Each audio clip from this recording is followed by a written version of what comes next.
वाले हैं निबंध।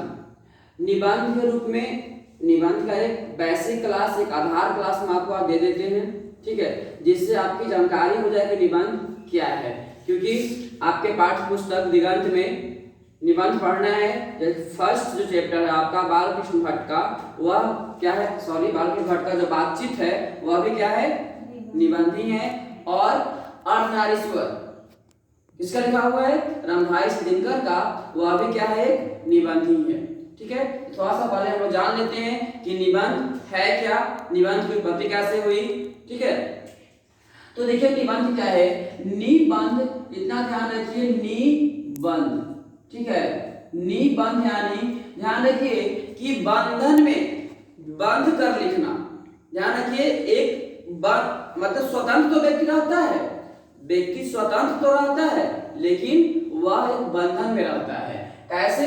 श्रृंखलित विचारधारा का क्रमिक रोचक पूर्ण ढंग से व्यक्तिकरण ही निबंध है।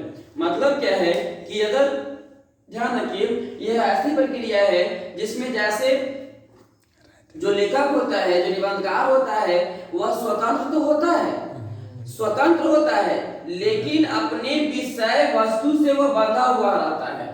वह स्वतंत्र तो काम करता है, लेकिन जिस तरह से आप पतंग उड़ाते हैं, पतंग सभी दिशाओं में उड़ता तो है, लेकिन उसकी डोरी हमारे पास बंधी हुई रहती है। उसको हैंडल कौन करते हैं? वो जो उड़ाता है पतंग, वो हैंडल करता है, यानी एक जगह वो बंधा हुआ होता है।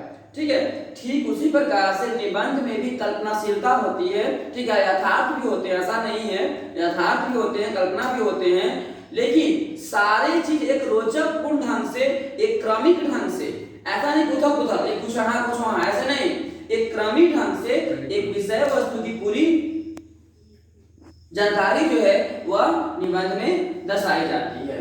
तो निबंध क्या है? तो श्रृंखलित विचारधारा का क्रमिक रोचक पूर्ण ढंग से व्यक्तिकरण ही निबंध है।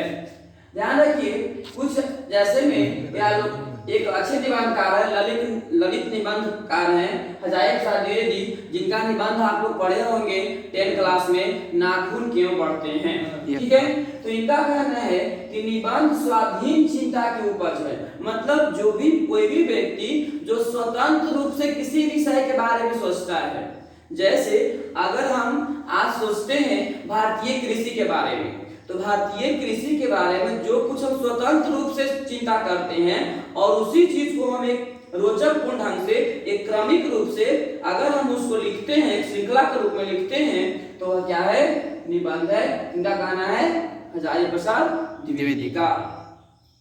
नेक्स्ट है कि निबंध गद्य की कसौटी है। निबंध गद्य की कसौटी है। यह आचार्य रामचंद्र शुक्ल मानते हैं। आचार्य रामचंद्र शुक्ल एक अच्छे आलोचक थे। ठीक है, तो इनका मानना है कि निबंध जो है वह गद्य की कसौटी है। गद्य आपको जानते हैं, गद्य पद। ठीक है, तो इनका मानना है कि निबंध क्या है? गद्य की कसौटी है।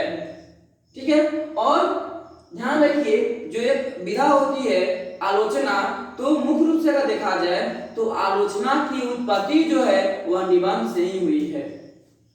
थोड़ा सा इसके बारे में जानते हैं, इतिहास का निबंध का। तो फ्रांसीसी शब्द में इसे एसाई तथा अंग्रेजी में इसे ऐसे कहा जाता है। किसे? निबंध को। इसकी उत्पत्ति लैटिन वर्ड एक जेनियर से हुआ है, जिसका अर्थ है किसी विषय की प्रकृति, गुण आदि का परीक्षण करना। यानी जब हम निबंध लिखते हैं किसी चीज पे, तो क्या करते हैं? उसकी प्रकृति, उसका गुण, यानी जितनी भी बातें हम कहते हैं, जितनी भी बातें हम कहा करते हैं, वह सब क्या रहता है? उसी एक बिंदु पे, जिस बिंदु पे हम निबंध लिखते हैं, जैसे अगर हमको लिखना है, एक बाल कृष्ण भट्ट का ही निबंध है आपका, जो पढ़ने के लिए क्या है? बातचीत है ना, बुक में बातचीत। तो आप उस निबंध को पढ़ेंगे तो आपको जो भी बातें मिलेगा वह बातचीत से संबंधित ही मिलेगा।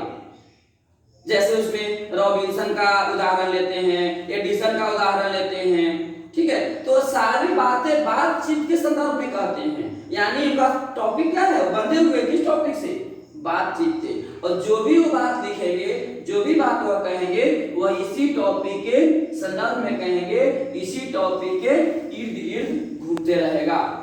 ठीक है, तो वही बोल रहे हैं कि जिसका अर्थ है किसी विषय की प्रकृति, गुण आदि का परीक्षण करना। इसलिए कहा जाता है कि निबंध भाव और विचारों को पूर्णता प्रदान करता है। यानी जब हम निबंध लिखते हैं किसी विषय पे, तो उस विषय से हमारे अंदर जो भी जानकारी है वह पता चल जाता है निबंध पढ़ने के बाद कि इस विषय में इस व्यक्ति को यह सारी जानकारी है। ठीक है, हम कहीं कहीं उदाहरण भी लेते हैं, जैसे आपका बातचीत जो निबंध है यह एक उदाहरणात्मक शैली में लिखा हुआ है। बालकृष्ण भट्ट का अधिकांशतः जो निबंध है वह उदाहरणात्मक शैली में लिखा हुआ है। ठीक है, तो यह भी उदाहरणात्मक शैली में ही लिखा हुआ है। ठीक है, तो चलिए हम आगे पढ़ते हैं।